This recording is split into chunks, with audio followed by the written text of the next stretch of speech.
Assalamualaikum warahmatullahi wabarakatuh. Bismillahirrahmanirrahim. Alhamdulillahi rabbil alamin. Salatu wassalamu ala asrafil anbiya'i wal mursalin wa ala alihi wa sahbihi ajma'in.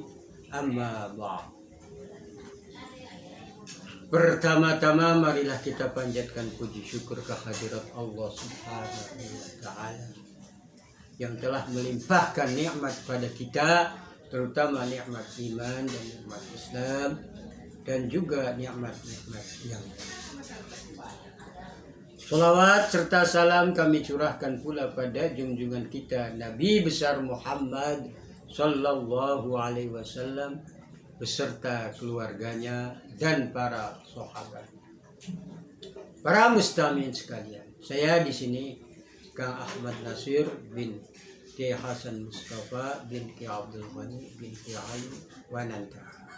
Memang sekarang berdomisili di Puncak Pesantren Kula. Para mustami'in sekalian, kali ini saya akan ceramah di YouTube yang berjudul Surga di Telapak Kaki. Ini aneh judulnya ya. Judulnya aneh. Wah, surga di telapak kaki. Ini telapak kaki itu ya biasanya sandal. Tapi ini kok ada dari hadisnya itu al jannatu tahta ummahat. Surga itu telapak kaki. Nah, ini yang perlu saya sampaikan, yang perlu saya uraikan, yang perlu saya jelaskan di sini. Karena masih banyak orang tidak paham. Merasanya kalau sudah punya istri, sudah punya anak ya sudah, tidak ada kewajiban sama ibu. Padahal bagi seorang anak pada ibu ya tidak ada batasnya. Hidup sampai kapanpun masih ada kewajiban-kewajibannya. Apakah yang perlu dilakukan? Dan kenapa kok bisa beda? Bukan beda, memang dari hadisnya udah beda.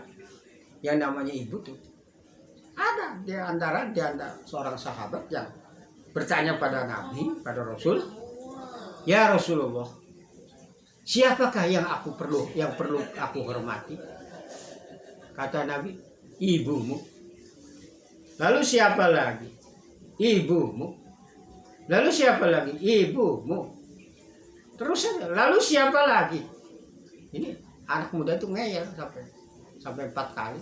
Lalu jawab bapakmu atau ayah. Ya. Kok bedanya 31? Iya. Kok bedanya 31? Ya. Jadi kalau anak sama menghormati orang tua beda sampai 31, ya tentu kalau contohnya uang, kasih ibunya 300, ayahnya 100.000, ya sama ibunya 300.000. Ini contoh yang gampang saja.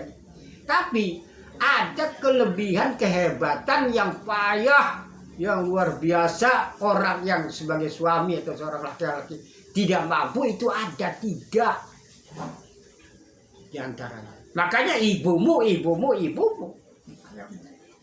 Ada yang ngurus yang kelebihan, keistimewaan yang seorang laki-laki tidak mampu, tidak bisa, itu ada.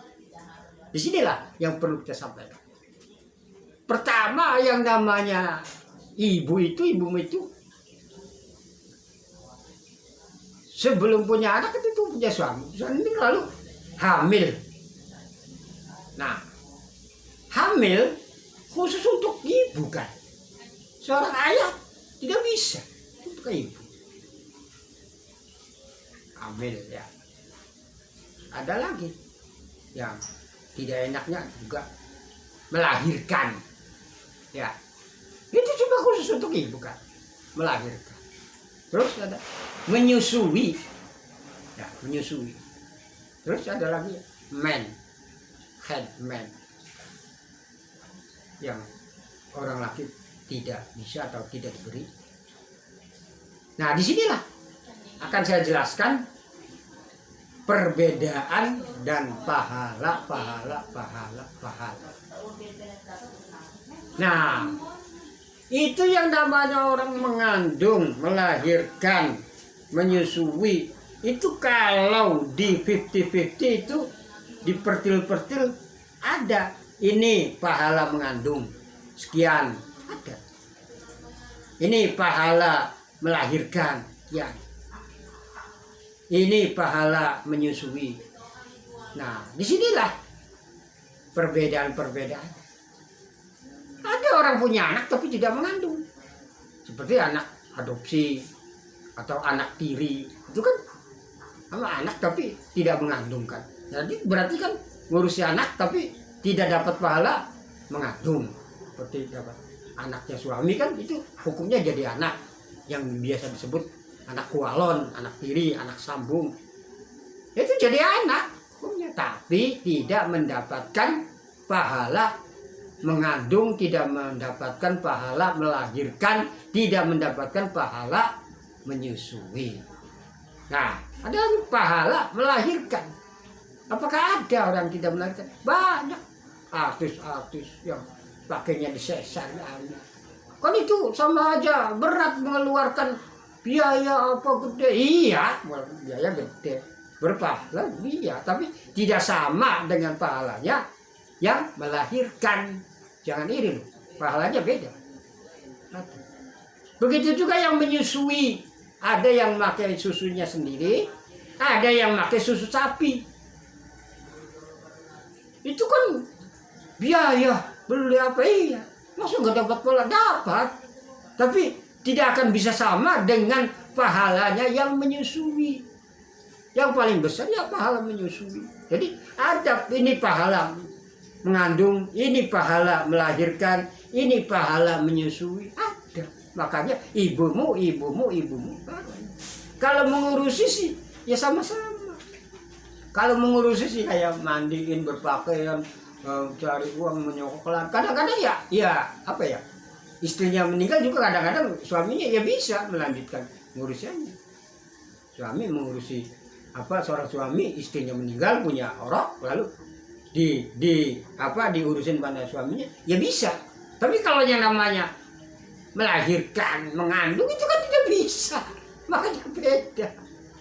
Jangan iri kalau seorang anak ngasih ibunya 300.000, ngepai bapaknya cuma 100.000, kalau ibunya 300.000, tidak usah iri, tidak usah protes. Seorang ayah, kamu anak saya ngasih ibu kamu 300.000, kalau ngasih ke bapak itu 100.000, tidak usah protes begitu, tidak usah. Dia punya 3 kelebihan, keistimewaan yang susah payah, yang bapak ayah itu tidak bisa mewakili, menggantikan, tidak bisa. Makanya al-jannatu tahtal ummahat itu, yaitu surga di telapak kaki itu bedanya itu. Jadi ada beda. Makanya tidak usah iri kalau orang anak contoh ngasih uang sama ibunya 300.000, kalau sama ayahnya 100. Memang peraturannya begitu dari sono, dari Nabi. Ibumu, ayahmu. Itu 31 bandingnya. Makanya tidak usah iri, tidak usah protes. Kenapa kamu ngasih ibu kamu 300.000, ngasih ke bapak cuma 100.000? Tidak usah protes, tidak usah. Karena dari sononya aturannya sudah begitu aturannya. Seperti aturannya ahli waris kan ya, pewaris. Laki-laki 2, perempuan 1 kan begitu. Udah aturannya begitu, sekarang banyak yang protes, banyak yang tidak terima. Dia ada, dia terima protes, pengennya rata sama. Emangnya yang namanya adil begitu? Bukan. Yang namanya adil itu bukan sama. Jadi kalau sama itu ya tidak termasuk tidak adil lah. Kalau seorang anak ngasih apa sama ibunya sama 500-an ya bukan adil. Yang adil sejati 31. Yang adil 31. Bandingnya kalau seorang anak memberi ibu bapak itu sedekah. Nah, beda lagi dengan cara ngurusin orang tua. Ini sih contoh yang Contoh yang gampang saja. Apa kok bisa al-jannatu tahtal ummahati, surga di telapak kaki? Kenapa kok hadis neraka? Siapa yang perlu aku hormati? Kata Nabi, ibumu baik. Bapak.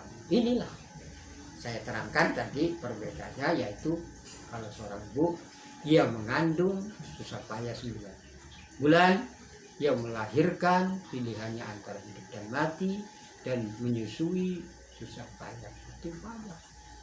Makanya sudah sepantasnya seorang anak berbakti bantu apa keperluannya seorang ibu yang sudah tua, ngurusin itu sudah kewajibannya, sudah sepantasnya, sudah perlu. Karena banyak ngurusin asli ngurusin. Nah, yang namanya ngurusin itu berpahala. Nah, kalau yang orangnya dari luar negeri jauh lalu kirim uangnya saja, tidak ngurusin, ya itu beda lagi, dia pahalanya beda dengan yang langsung ngurus. Makanya sekali lagi saya sampaikan bahwa itulah al-jannatu tahtal ummahati, yaitu surga di telapak kaki ibu. Ini hanya sebagian kecil saja yang bisa saya sampaikan. Sekian saja. Wal-'afwu minkum. Wassalamu alaikum warahmatullahi wabarakatuh.